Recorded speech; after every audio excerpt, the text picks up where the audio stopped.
On the Las Vegas Strip, buildings go up fast and come down in a flash. The Harmon Hotel did neither. It went up wrong, sat broken on the skyline for years, and came down in pieces like a puzzle nobody wanted to reassemble. This is the rise and fall of Las Vegas Harmon Hotel, a $300 million construction disaster. CityCenter, the biggest bet in Las Vegas history. To understand the Harmon Hotel, you have to start with CityCenter, because the Harmon did not exist in isolation. It was part of something enormous, arguably the most ambitious private construction project in American history at the time it was built.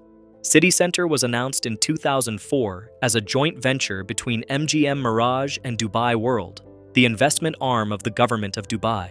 The partnership brought together one of the largest casino and resort operators in the United States and one of the most capital-flush sovereign wealth vehicles in the world, which is the kind of financial combination that tends to produce either extraordinary results or extraordinary problems, and sometimes both simultaneously. The concept was straightforward in ambition, if not in execution.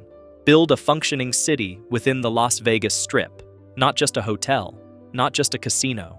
A 67-acre, mixed-use urban development that would include multiple hotels, residential towers, retail space, restaurants, and entertainment venues, all integrated into a single master-planned campus in the middle of the busiest stretch of real estate in Nevada. The stated goal was to create a destination that functioned as an actual neighborhood, a place with a resident population, a commercial infrastructure, and a reason to be there beyond gambling. For Las Vegas in 2004, that was a genuinely novel proposition. The total cost of CityCenter was $8.5 billion. In 2009, when the project opened, it was the most expensive privately funded construction project in United States history. The scope of that statement is worth absorbing. Not the most expensive casino, not the most expensive hotel, not the most expensive development in Las Vegas. The most expensive privately funded construction project in the entire country. Construction employed thousands of workers simultaneously across the 67-acre site. At peak, the project was described as the largest construction site in the United States. The development included Aria, a 4,000-room gaming resort that became the centerpiece of the complex and, eventually, one of the most profitable hotel-casino operations on the Strip. It included Vdara, a non-gaming all-suite hotel, Crystals, a high-end retail and dining complex designed to attract the luxury shopping market, the Veer Towers, two glass residential buildings engineered to lean in opposite directions at precise 5-degree angles, a design choice that is either architectural confidence or showing off, depending on your perspective. The Mandarin Oriental, occupying the upper floors of one of the complex's towers as a luxury non-gaming hotel, and the Harmon, originally called the Harmon Hotel, Spa and Residences, a non-gaming boutique hotel and condominium tower that was positioned in the development's marketing as a flagship address for a specific category of discerning traveler who wanted the Strip location without the casino floor attached to it. The people involved in designing this were not small names. Aria was designed by HKS Architects. Crystals was designed by Studio Daniel Liebeskind, the architect behind the Jewish Museum Berlin, and the conceptual design for the rebuilt World Trade Center site in Lower Manhattan. Vdara was designed by Raphael Vignoli, the architect behind the Walkie Talkie building in London. And the Harmon was given to Foster & Partners, the firm of Sir Norman Foster, one of the most celebrated and decorated architects alive. Foster had designed the Swiss Re headquarters in London, the building universally known as the Gherkin. He had renovated the Reichstag Dome in Berlin. He had designed the Millau Viaduct in France, at the time of its completion, the tallest bridge structure in the world. His firm was not a firm you hired if you were thinking cautiously or modestly about what you were building. Foster's design for the Harmon was a 49-story elliptical tower wrapped in high reflectivity blue glass, intended to rise as a sleek and architecturally serious counterpoint to the neon maximalism that defines most of the Las Vegas Strip. The building's elliptical floor plate would create a distinctive profile from every angle. The glass envelope would reflect the desert sky and the lights of the surrounding Strip. 400 hotel rooms would occupy the upper floors. 207 condominium residences would sit below them. occupying the lower portion of the tower. The hotel was to be operated by the Light Group, a Las Vegas entertainment and hospitality company with an existing portfolio of restaurants and nightclubs. The condominium residences, meanwhile, were marketed and sold to buyers who saw the combination of a Norman Foster building and a CityCenter address as a credible investment in one of the most prominent developments in Las Vegas history. It looked extraordinary in the renderings. That was as close to extraordinary as it ever got, and it is worth holding that image in mind. The sleek blue tower, the 49 stories, the world-class architect, the ambition of the whole enterprise, while considering what was actually happening in the floors below the skyline. The rebar problem.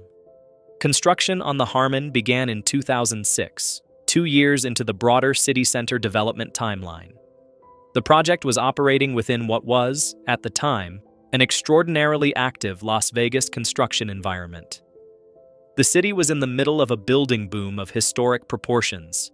Hotel projects, condo towers, commercial developments rising simultaneously across the Strip and surrounding areas. Labor and materials were in high demand. The pace of work was fast, and as the Las Vegas Sun documented in 2009, the speed of that construction boom had produced a serious and underreported safety problem. 12 construction workers were killed across an 18-month stretch of Las Vegas job sites, with half of those fatalities occurring at CityCenter projects specifically. Las Vegas had, in 2009, the nation's highest rate of construction worker deaths. Perini Building Company was the Harmon's general contractor. Pacific Coast Steel was the rebar subcontractor, the company responsible for installing the steel reinforcement bars that are embedded within a concrete structure to give it tensile strength and the ability to resist lateral forces. Rebar is not the element of construction that architects put in their renderings or marketers include in their brochures. It is the element of construction that determines whether a building stands up or falls down when subjected to stress. That distinction is, in the context of the Harmon Hotel, rather important. In 2008, 2 years into construction and approximately midway through the building's planned rise, county building inspectors stopped work on the Harmon. What they found was not a minor variance or a clerical discrepancy. The rebar in the building's columns, beams, shear walls, and transfer walls had been improperly installed across a significant portion of the floors already completed. On 15 of the 22 floors that existed at the time of the inspection, the steel reinforcement did not match the engineering drawings that had been submitted to and approved by Clark County. In some locations, the number of rebar pieces was wrong. In others, the spacing between pieces was wrong. In still others, the rebar had been cut to fit the available space rather than installed in the configuration the structural engineers had specified. The building was 22 floors into a 49-floor rise with structural steel that, in a substantial portion of those floors, did not match the approved plans. Ron Lynn, chief of the Clark County Building Division, later attributed the structural errors to a breakdown in the inspection process that operated at multiple levels simultaneously. In some cases, the number of rebar was wrong, and in some cases, the placement was wrong, Lynn said publicly, which is a careful and bureaucratic way of describing a situation in which the steel reinforcement inside an under-construction skyscraper bore an inconsistent relationship to the engineering drawings that the county had approved. What made this worse, considerably worse, in the way that construction disasters have a reliable tendency to compound, was the subsequent discovery about the inspection firm. Conserve Consultants, a Monrovia, California-based company hired to provide third-party inspection services on the Harmon project, had falsified 62 of the hotel's daily inspection reports between March and July of 2008. The function of a third-party inspection firm is to provide an independent verification that construction work is being performed correctly, to be the professional accountability layer that catches problems before they become catastrophic. Conserve Consultants had been producing documentation that said everything was fine. The documentation, it turned out, had not been produced by actually verifying that everything was fine. The people who were supposed to catch the rebar problem had been certifying, on paper, that there was no problem to catch. By the time county inspectors identified the discrepancy, 22 floors of a planned 49-story building were standing in the Nevada desert with structural steel that did not match the engineering specifications, enclosed in a glass exterior that looked from Las Vegas Boulevard like exactly what it was supposed to be, an elegant, modern skyscraper rising according to plan. The cascade of consequences from that discovery was immediate and severe. Construction was halted. The plans were pulled. Independent engineers were brought in to assess what the building actually was, structurally, as opposed to what the approved drawings said it should be. The answer was not reassuring. Redesign, reduction, and the beginning of the end. The rebar discovery in 2008 did not immediately kill the Harmon Hotel. It began a process of evaluation, damage assessment, and attempted redesign that tried to salvage whatever was salvageable from the investment already made. MGM Mirage and the project engineers pulled the approved plans, compared them against what had actually been built, and attempted to quantify the scope of the corrective work required. The question being asked was straightforward and extremely expensive. Could the building as it existed be made structurally sound? And if so, at what cost and over what timeline? Perini Building Company, for its part, argued at one point that the defects could be corrected for approximately $21 million, a figure that the engineering assessments commissioned by MGM did not support. MGM Mirage and the project engineers ultimately looked at what it would take to correct the defects across the affected floors, reinforce what could be reinforced, and continue building upward with a corrected structure. The conclusions of that evaluation were not encouraging by any reading. In January 2009, MGM announced that the condominium portion of the Harmon was being canceled entirely, and that the affected buyers would be refunded their deposits. The structural defects in the lower floors meant that the additional load and engineering complexity of the full 49-story design could not be safely accommodated without repairs that would be extraordinarily expensive, technically uncertain, and of indeterminate duration. The 207 condo units, many of which had already been sold to buyers who had put down deposits with the expectation of living in a Norman Foster building on the Las Vegas Strip, were refunded. MGM saved approximately $200 million by eliminating the condominium floors, which tells you both how much had already been spent on those units and how much more it would have cost to build them on a structural foundation of uncertain integrity. The buyers received their money back. What they had actually purchased, residence in one of the most architecturally prestigious addresses in Las Vegas, was gone. The revised plan called for topping out the Harmon at 28 stories instead of 49, with only the hotel rooms above the defective floors proceeding toward completion. The opening date, originally set for late 2009 in coordination with CityCenter's other properties, was pushed back to late 2010 to allow for the redesign, county approval, and resumption of construction.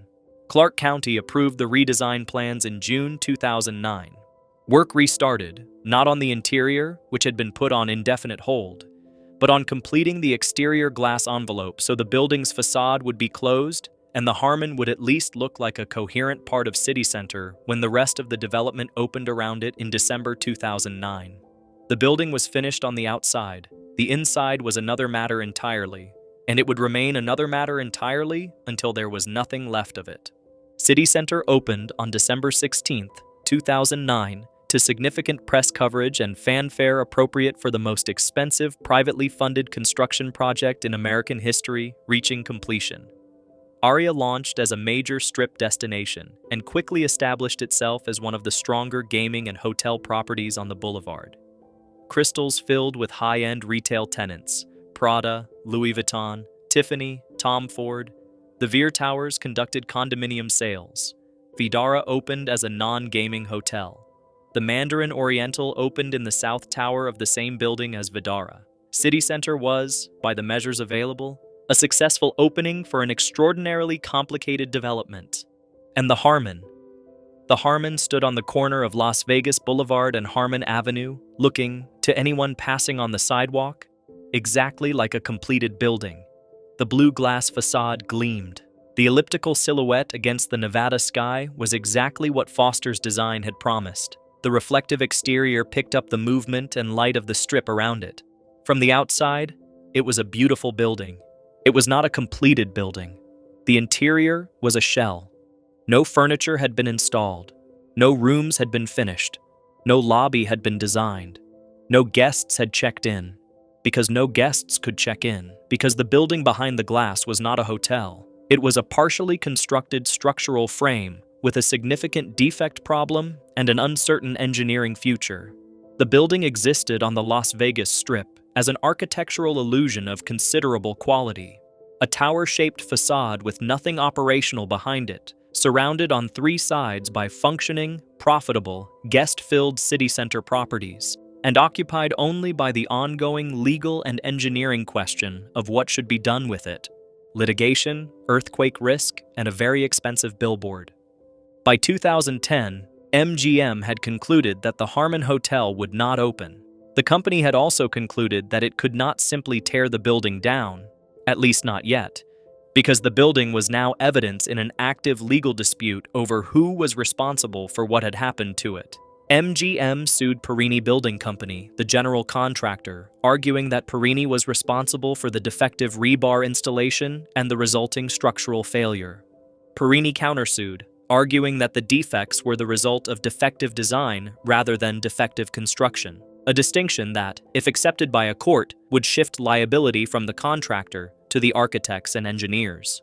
Various other parties entered the litigation. Pacific Coast Steel, Conserve Consultants, the inspection firm that had falsified reports, Halcrow Yoles, an engineering firm MGM added as a defendant in 2013, and the condo buyers who had purchased units that were never built. The case accumulated parties and complexity at a rate that made it, for a period, one of the larger active construction defect cases in Nevada legal history. Engineering firm Weidlinger Associates was hired by MGM to assess the building's structural condition as part of the legal discovery process. Their 2011 report was as unambiguous as an engineering report is able to be. The construction defects in the tower observed to date are so pervasive and varied in character that it is not possible to quickly implement a temporary or permanent repair to remediate the defects, or even determine whether such repairs can be performed, wrote Chukwuma Ekwemi, an associate principal at the firm, in a letter to CityCenter's vice president of facility operations. Weidlinger's engineers had found missing or misplaced reinforcing steel in columns, beams, shear walls, and transfer walls throughout the tower below the 21st floor. In plain terms, after examining the structure that Perini had claimed could be repaired for around $21 million, the building was not repairable in any straightforward, cost-effective, or certain sense. Weidlinger's testing also found that the Harmon, as built, was vulnerable to collapsing in a code-level earthquake, the kind of seismic event that building codes are specifically designed to protect against, not an extreme outlier scenario. CityCenter's own engineering calculations suggested a 50% probability of an earthquake of sufficient magnitude to trigger structural collapse occurring within a 30-year window.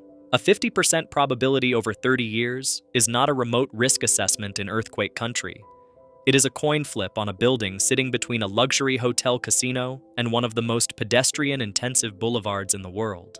Perini maintained its argument that the building should remain standing as physical evidence, that demolishing it would destroy the material record of defects that would be needed to determine their ultimate cause at trial. The lawyer representing Perini's position later noted, with some acidity, that if MGM was genuinely concerned about public safety, they could have earthquake-proofed the empty structure at some point during the 6 years it had been standing there. This is a fair observation that does not resolve the engineering problem. During the years of litigation, the Harmon's exterior glass facade was rented out to display large-format advertisements for other city center attractions, Cirque du Soleil shows, aria promotions, entertainment events. The building that Norman Foster had designed as one of the most architecturally distinguished structures on the Las Vegas Strip became, in a phrase that circulated widely in the Las Vegas press, the world's most expensive billboard. A $275 million structure generating modest advertising revenue by wrapping its glass exterior in vinyl. This is the kind of outcome that defies satire. Las Vegas, to its credit, has never been easily embarrassed. The demolition that couldn't be an implosion. In Las Vegas, you bring down a building by blowing it up. It is one of the city's particular forms of entertainment. The carefully choreographed implosion of a hotel or casino that draws crowds, generates media coverage, and produces a memorable spectacle out of what is otherwise a real estate transaction. The Riviera went down in 2015 with cameras rolling. The Stardust went in 2007. The Hacienda, the Dunes, the Landmark, all of them exited the Strip in seconds of pyrotechnic demolition that the city's crowds watched from behind safety barriers with their phones out and their drinks in hand. Vegas doesn't do quiet endings if it can avoid them. The Harmon could not be imploded.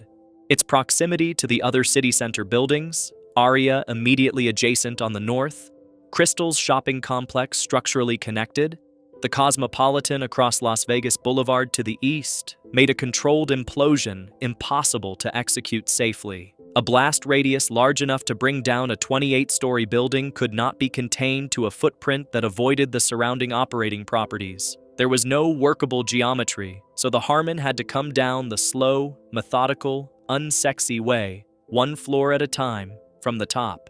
Demolition began in June 2014, following Clark County District Court approval. The court had first approved demolition in August 2013, but the process had been delayed by ongoing litigation and additional engineering assessments. Workers began removing scrap metal and interior materials from the empty shell, then installed pedestrian protection systems on the surrounding sidewalks. A tower crane was positioned over the building to lower structural elements as they were removed. A dark mesh wrapped the exterior to contain dust and debris for pedestrians passing on Las Vegas Boulevard below. People who, it should be said, had been walking past this building for 5 years without being able to check in. The process took approximately 14 months and proceeded with the drama level of a large office building renovation, which is to say, low. The Harmon shrank one floor at a time, its elliptical profile shrinking against the permanently bustling Las Vegas Strip backdrop until what had been a 28-story glass tower was a crane, then a foundation, then an empty lot. By August 2015, the building was entirely gone, leaving no visible trace on the corner that had held it. On August 4, 2015, during MGM Resorts' quarterly earnings call, CEO Jim Murren confirmed the completion with a phrase that has been quoted in nearly every subsequent account of the Harmon's history. The company had finished deconstructing the nightmare that was the Harmon, not the project, not the building, the nightmare. That is a word chosen with intention by an executive who had been carrying this situation for 7 years, and it says something fairly direct about how the experience had registered internally. The demolition itself cost $11.5 million. A meaningful sum, though modest relative to the overall losses. The legal settlement between MGM and Perini Building Company, reached in December 2014 after 15 months of brokered negotiation facilitated by Nevada Chief District Judge Jennifer Togliatti, resulted in MGM paying Perini $153 million to resolve the dispute without trial. Togliatti described the litigation as incredibly complicated, both factually and legally. The total financial toll of the Harmon Hotel, construction costs of approximately $275 million, the $153 million settlement, the $11.5 million demolition, the years of legal fees, and the revenue that never existed from a hotel that never opened, has been calculated by various sources in the range of $400 to $500 million in total losses, from a building that never hosted a single guest. What stands there now? The empty plot of land left by the Harmon's demolition sat vacant for several years on one of the most expensive and consequential stretches of real estate anywhere in the world. A corner of Las Vegas Boulevard, directly adjacent to the CityCenter development and across from the Cosmopolitan, is not a location where land goes unnoticed for long. But what to do with a lot that had a $275 million failed building on it? Then a year of demolition costs, then a legal settlement, then an eventual clear patch of Nevada desert. That turned out to be a question with no fast answer. In 2021, the land was sold. In 2023, a 4-story retail development called 63 opened on the site. It is a shopping center, 4 stories. on the corner of Las Vegas Boulevard and Harmon Avenue, where a 49-story Norman Foster-designed architectural landmark was supposed to rise as one of the flagship addresses of the most expensive privately funded construction project in American history, there is now a 4-story shopping mall. The contrast is not subtle. The ambition that went into the Harmon's conception, the world-class architect, the $8.5 billion parent development, the vision of a design-forward luxury hotel that would define a new era of strip hospitality produced a 4-story retail complex. That is not a criticism of whoever built the retail complex. It is simply the arithmetic of what happens when a $275 million building is constructed incorrectly, declared structurally unsafe, stripped of its contents, used as a billboard for 6 years, demolished in pieces, and replaced with whatever the market will support on the resulting empty lot. The rest of CityCenter has fared better. Aria became one of the most successful hotel casinos on the Strip and remains a major destination. Crystals operates as a high-end retail complex. The Veer Towers stand at their respective angles. The Mandarin Oriental eventually rebranded as the Waldorf Astoria Las Vegas. The development that cost $8.5 billion to build did find its footing, eventually. And the Harmon's failure is a contained episode within a larger story that did not collapse entirely. But the Harmon is not entirely forgotten on the Strip. Anyone who walked past CityCenter between 2009 and 2015 knew the building. The blue glass tower with ads on it. The one that was obviously not open. The one that was always described as that building that never opened. It occupied the corner for 6 years as a visible, daily monument to the question of what happens when a construction project of this ambition and cost goes wrong at the foundation before anyone catches it, in ways that cannot be efficiently fixed after the fact. There is also, in the Harmon story, a specific and instructive lesson about the inspection process, the layer of professional oversight that exists precisely to prevent this kind of outcome. Third-party inspections, county building officials, engineering sign-offs, permit approvals, these systems were all present on the Harmon project. They did not function as designed. Conserve consultants falsified 62 inspection reports. County inspectors did not catch the discrepancy until 22 floors of steel had been improperly installed. The Harmon is not a story of missing oversight. It is a story of oversight that existed on paper and failed in practice, which is, if anything, a more troubling category of failure than a project that had no safeguards at all because it creates the appearance of accountability without the substance of it. The construction defect case eventually settled in December 2014. No party was formally found by a court to be primarily responsible. MGM paid Perini $153 million and moved on. The inspection firm whose falsified reports allowed the problem to proceed for months faced its own consequences. None of this rebuilt anything. It distributed the financial consequences of the failure among the parties who had created it, which is what settlements do. The answer, in this case, is nothing good. The answer cost somewhere between $300 million and $500 million, depending on what you include in your accounting. The answer is now a 4-story shopping mall called 63 on the corner of Las Vegas Boulevard and Harmon Avenue, where a 49-story Norman Foster building was supposed to be. If this story was worth your time, hit like and subscribe. There is a lot more construction history and real estate disaster waiting in America, and not all of it ended up as a billboard first.